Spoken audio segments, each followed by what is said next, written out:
Hello, my name is David. I imagine everyone has had a rough day or week at least once in their life. And everybody goes through trials on a regular basis. Some are big, some are small, but all of them have to be faced at some point or another, even if you want to or not. I, for one, up until a couple of years ago, was a very shy person and found it hard to talking to others to the point where even ordering food was quite difficult. But one day, I decided I wanted to change, and and so I did. Everyone goes through trials, and sometimes you'll be able to rely on someone, but there are certain trials where you won't be able to rely on anyone but yourself, and you will have to fight it in yourself to push through and solve it on your own. Today, I will be exploring how sometimes only you can help yourself. The Aesop fable, The Lark and Her Young Ones, will show a trial being faced alone. And then after sharing that story, I will be sharing a personal story of mine and how I faced my inability to talk to others. Now, let me share with you The Lark and Her Young Ones.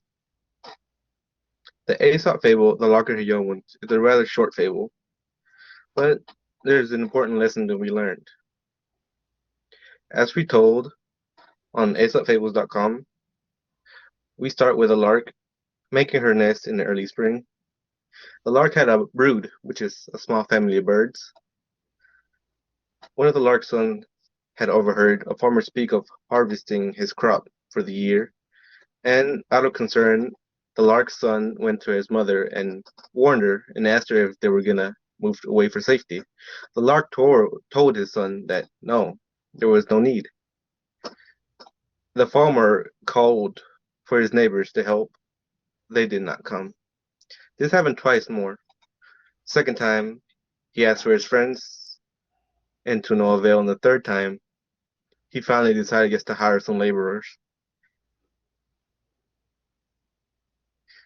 The farmer faced this trial alone because he could not rely on those close to him and decided to take it upon himself to hire workers. And with this knowledge, the mother decided that he was serious this time since he put in action himself, and she decided to move away out of concern. Now, after hearing this fable, let me share a story of mine. Not too long ago, I found it rather difficult, rather difficult to speak to other people. Didn't matter who it was. I always shied away. This problem had been happening ever since I was little, since elementary school. The earliest memory being of me not being able to answer the teacher when picked on to answer a question. But being shy is normal for a child. It really began to affect me once it got later in life. It was the cause of many inconveniences. This continued much for my teen years and it was only made worse by my peers. But one day I decided I wanted to change. And so I tried my hardest to get out my comfort zone. I started working out, just general self-improvement of myself, and I got confidence.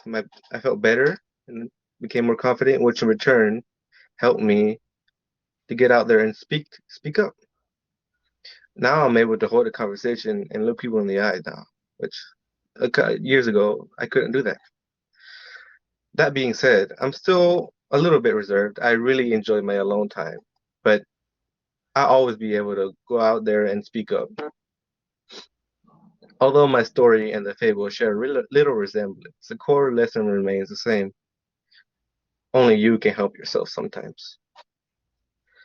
Despite the differences between the fable, the lark and her young ones, and my personal story, both the former and I had to find it within ourselves to get out there and solve our own problems without the help of anyone.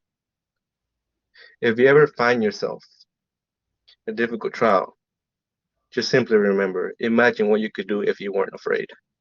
Thank you. Any questions? Okay. That's it.